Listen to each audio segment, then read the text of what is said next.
Grandpa was just trying to catch a few bluegill before lunch, sitting on an old wooden chair, line cast, hat tipped low, coffee by his side. Then she came stomping down the dock, like she owned the lake. "You, old man, that's HOA property.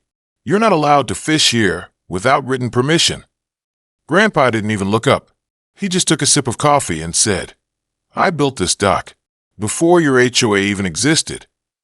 That's when she pulled out her phone. 3 minutes later, the cops showed up. And 3 minutes after that, the HOA lost their $2 million easement. Let me tell you exactly how it went down. My name's Eric, and this story happened just last fall. See, my grandfather, Charles Whitley, is a quiet, retired veteran. Moved out to Lake Millstone back in the 70s, when the place was just dirt roads, trees, and water. He bought 25 acres and built everything by hand. The cabin, the boathouse, even the dock. That lake.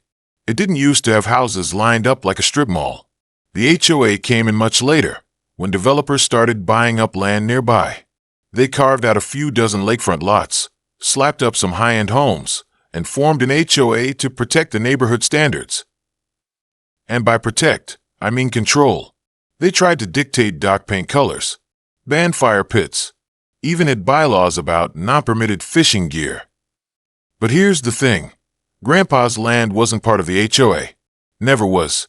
Never signed anything. Never paid dues. Never agreed to a single rule.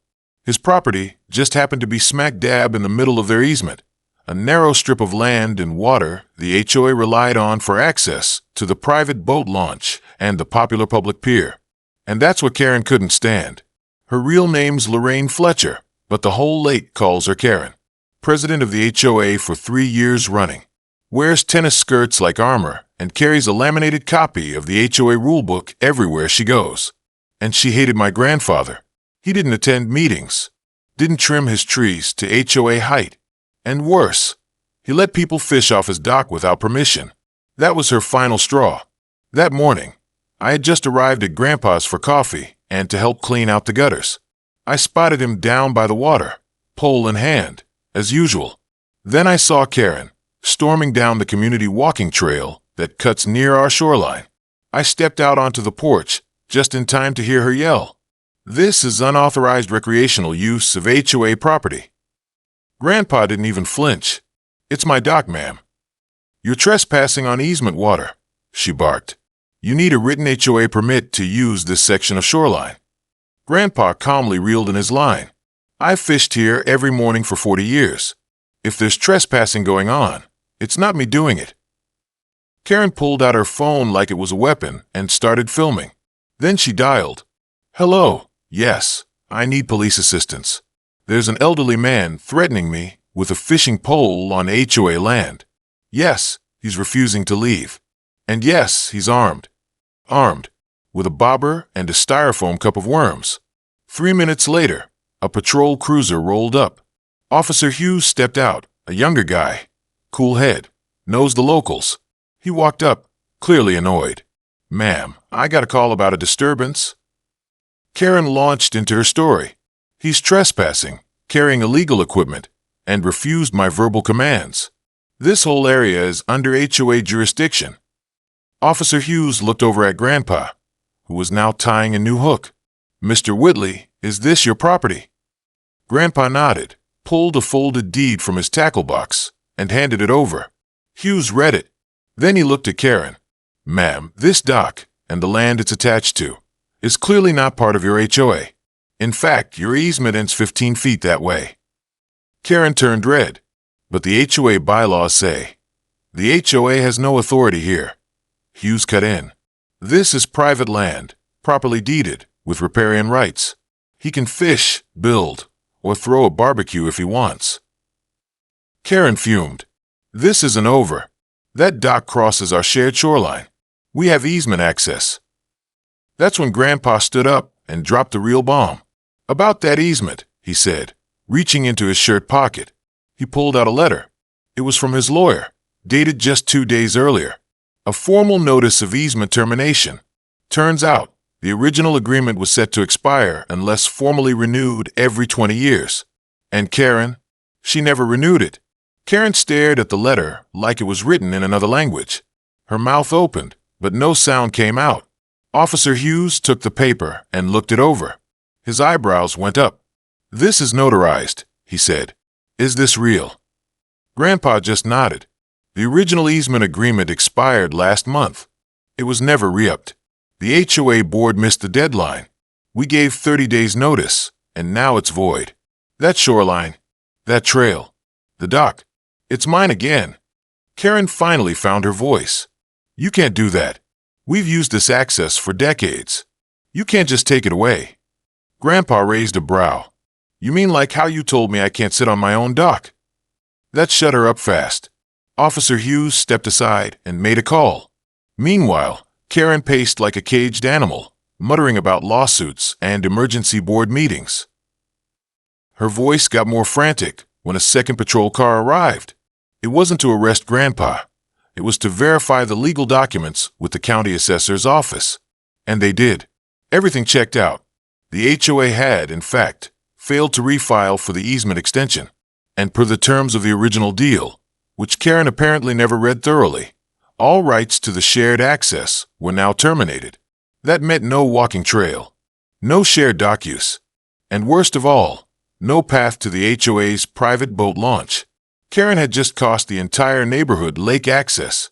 The officers left after confirming no crime had occurred, other than a clear waste of their time. Karen, shaking with fury, stomped back up the path. But that wasn't the end. 2 days later, a certified envelope showed up at Grandpa's door. It was from the HOA legal team. Inside was a laughable attempt at demanding restoration of access and accusing Grandpa of fraudulent manipulation of land use. Grandpa didn't even blink.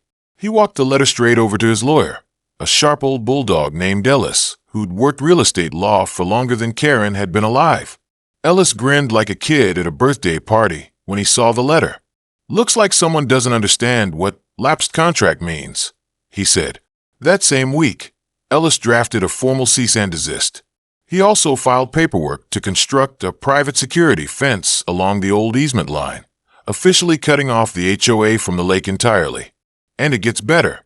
The HOA's boat launch, which they had spent nearly $2 million developing and maintaining over the years, now sat behind that fence, fully landlocked.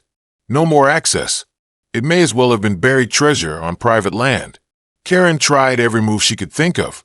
She pushed for an emergency vote to override the easement. That failed. She tried rallying neighbors, but after the incident with the police and the public embarrassment, no one wanted to stand with her. Even her closest allies on the board quietly resigned. Word had spread quickly, and people were furious. Not at Grandpa. At Karen. She had caused the HOA to lose their most valuable asset, the only direct lake access point for over 30 homes, all because she couldn't stand seeing an old man with a fishing rod on what she thought was her territory. At the next HOA meeting, which we attended purely for sport, there were nearly 50 people packed into the clubhouse. Karen walked in to absolute silence.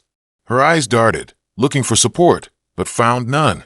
A young couple stood up first. They asked what the board planned to do now that lake access was revoked.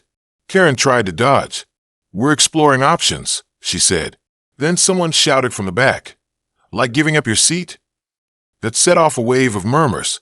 Then came the motion to vote for a new president. The results were brutal.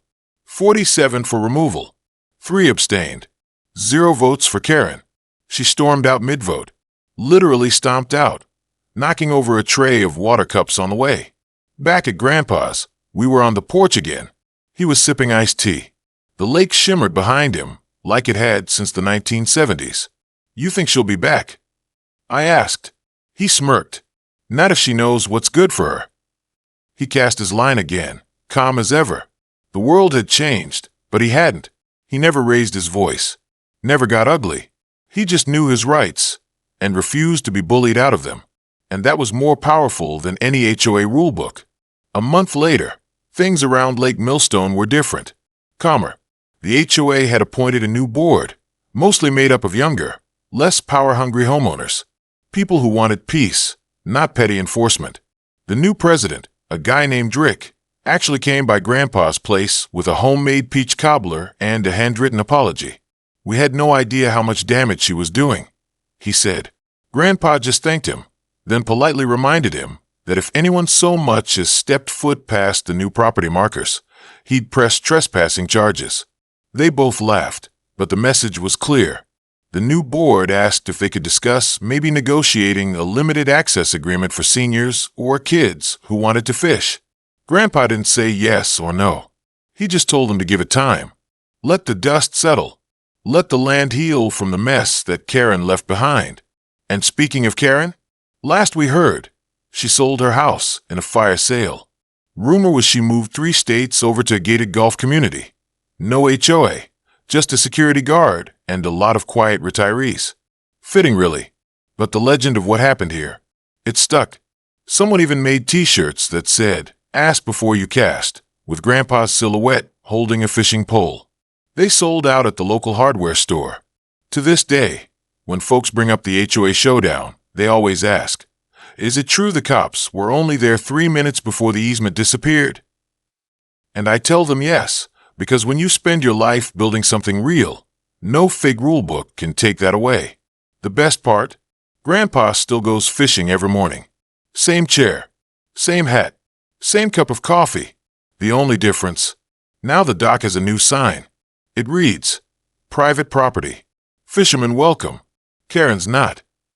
If you like this story and want more wild true tales where the underdog wins and justice is finally served, make sure to like, subscribe, and turn on those notifications. We've got more coming, and you won't want to miss them.